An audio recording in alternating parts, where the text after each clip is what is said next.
My manager blamed our quietest barista for stealing tips, until the receipt printer told on him. I worked closing shift at a coffee shop inside a hospital lobby, the kind of place where everyone looked either exhausted, terrified, or 3 coffees past human. Our quietest barista was Mina. She was 19, barely spoke above the espresso machine, and somehow remembered every nurse's order after hearing it once. Our manager Darren hated that people liked her. He was one of those guys who called himself old school when he meant rude. If Mina made a mistake, he corrected her in front of customers. If she got a compliment, he'd say, "That's what we pay her for." And every Friday when the tip jar got split, he'd count the money himself in the back office with the door half closed. For months, the tips felt wrong. We were busier than ever. The oncology nurses were tipping $5 bills like they were trying to keep us alive. A surgeon once dropped 100 in the jar after Mina remade his drink without being asked. But somehow, every Friday, Darren would walk out with 3 little envelopes and say, "Slow week, don't spend it all in one place." Mina never complained. She just tuck her envelope into her backpack and say thank you. Then one night, everything blew up over $42. Darren came out of the office holding the tip jar like it was evidence in a murder trial. "We're short," he said. $42 missing from today's cash tips." I was restocking syrups. Mina was mopping near the pastry case. She froze.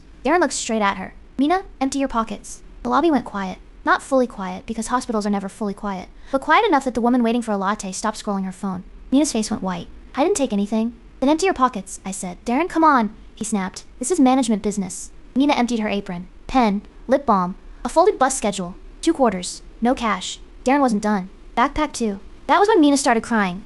Not loudly. Just tears falling while she unzipped her backpack on the floor in front of a line of nurses and patients and strangers who had no idea she sent half her paycheck home to her little brothers. There was no money in the backpack. Darren gave this fake disappointed sigh and said, "Fine, we'll check cameras, but if I find out you made me do this the hard way, you're done." Mina quit before he could fire her. She took off her apron, set it on the counter, and walked out without saying a word. I went quiet too, because I'd noticed something Darren forgot. Our register printer was broken. Not broken enough to stop working, just broken in the stupidest possible way. Every receipt printed twice. One copy for the customer, one ghost copy that curled behind the machine and fell into the gap between the counter and the wall. Darren had been complaining about it for weeks. So after closing, while he was in the back pretending to check cameras, I pulled the fridge away from the counter. There were hundreds of receipts back there, and on 23 of them the customer had added a card tip. But our system showed those tips as cash paid out. I didn't understand it at first. Then I saw the pattern. Every time someone tipped big on card, Darren marked the same amount as cash removed for tip jar correction. The receipt showed the real customer payment. The register log showed Darren converting it into cash, and the camera above the safe showed exactly who took the cash out. I took photos of everything. Then I called the district manager from the hospital security desk because Darren had accidentally unplugged our shop phone.